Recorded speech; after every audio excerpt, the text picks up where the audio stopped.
All right, Stitch Pink 2020, block 24.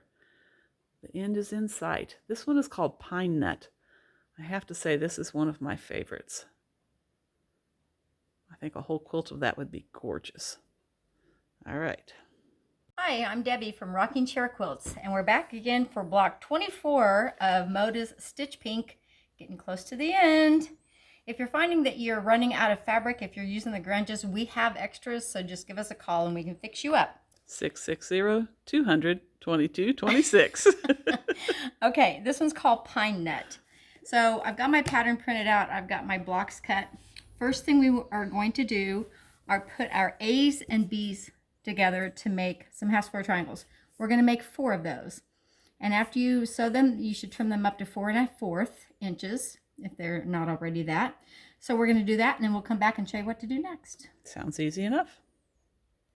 Okay, I'm back. I have my half square triangles made, and now I want to put a square C on the corner. It said draw a diagonal line.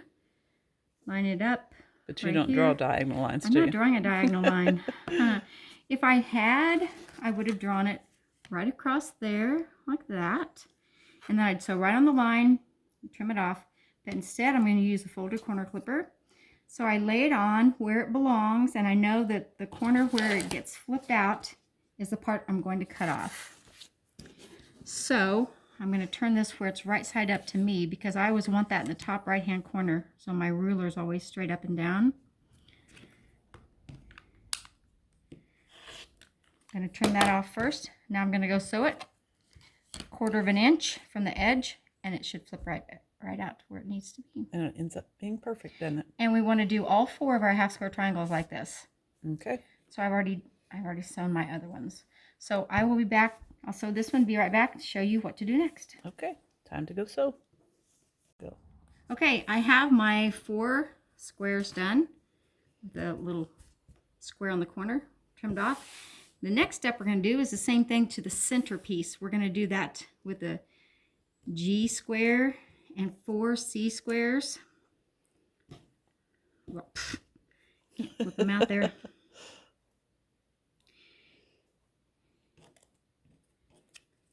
And we're going to do the same thing. I'm going to use the folded corner clipper again. I'm just going to go ahead and start on this corner.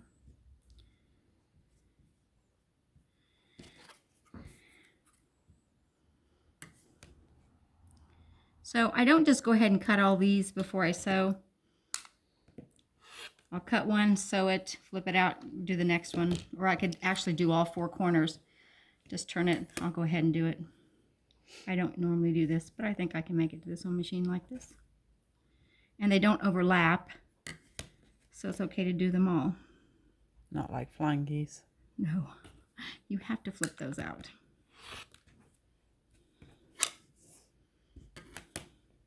So if you didn't have the folded corner clipper ruler, you would be drawing a diagonal line, sewing on the line, and then trimming. Or you can get the tape that you put on your machine, or the Seams So Easy guide, and sew your diagonal line without marking it. However you do it. I just like using this ruler because I can use keep my machine set at 1/4 inch. I don't know if I ever move mine. I always forget to move it back. All right, I'll go sew those, flip them out, and we'll come back and do the next step. Okay, sounds good. Okay, so I've got that finished. The next thing we're going to do, so I'm going to stack those, set those aside. Next thing we're going to do are use the D rectangles, and we're going to put the F and the C squares on each end. We've got 2 different directions that these go in, because they're going to make up the points up here. Okay. So we're going to make 4 with them going this way. The red, the top left corner, and the white, top right, bottom left for the white. And on the other one, we're going to have the white on the top left and the red on the bottom right. Okay. So we're going to make 4 of each. So we're going to lay those out here and use the C and F squares. I guess I have one extra one in there. All right, so once again, I'm going to use a folded corner clipper on that. So you can draw your lines and sew on the line and clip them off, or use the folded corner clipper if you don't have one. We can fix that for you. Okay, I'll go sew those. I want you to lay out both of them. Okay, hang on. I kind of have to clip them to show you how they go. So, I'll take my folded corner clip over there.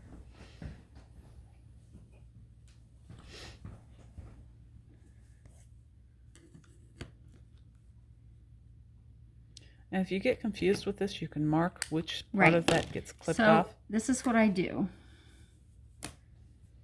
I put that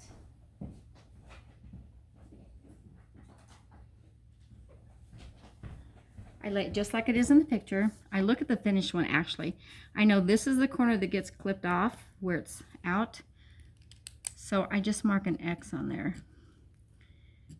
Now I just flip it around where that X is in the top right hand corner to me, and that's the part I clip off.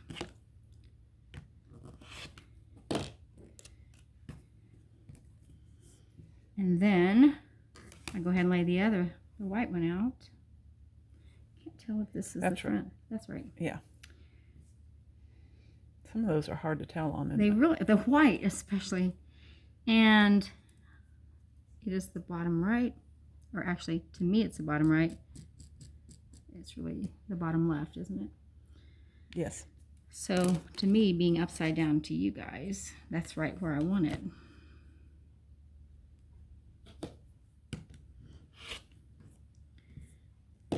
And so if you look, your... so, this is going to get flipped out to there. And this is going to get flipped out to there. And it creates a parallelogram instead of like a flying goose. Right. Okay, time to sew and enter the phone. Okay, so I got my little square sewn on, or my little square sewn onto the end of that and clip them off. And the next part you do is take your E rectangles and sew the F square onto the left side of that one end. It doesn't matter which end because you can put it whichever way you want. So after you sew those, in the diagram it has you just laying all those pieces out. I went ahead and sewed those into a unit. So what you'll want to do is, yes, you'll put those together, pretend that's sewn there. You'll put those together like that. So I've already done that to show you what it looks like. So now, after you get those units made, we'll just lay them out and make, I'll go ahead and show you with these. There'll be one there. So I'm one short of these because I haven't sewn it yet. So that one will go down there. These will go here in this corners. I love it when blocks go together and create another pattern. Yeah, this one's a really neat looking block. So then I'll put my other one down there. Then you've got a big 9 patch to sew together. So you sew these rows together. So these blocks together to make a row, these blocks together to make a row. This one will be down there. It's all in little pieces right now. It's so much easier to do it with one piece instead of all these little pieces. That's backwards. Upside down. Yes, it is. Look how easy that is to fix. There we go. Nope. Nope. Oh, There. that looks much better. Yes. So then we'll sew those together, and then we have a border to sew on only 2 sides. So you'll sew the H to the side. It's 11 3/4, I believe. And then I will go down at the bottom. Okay. So then we'll have a block, and it should finish 12.5 inches square. That block turned out kind of pretty. It is very pretty. All right, sounds good. Okay, thanks for joining us.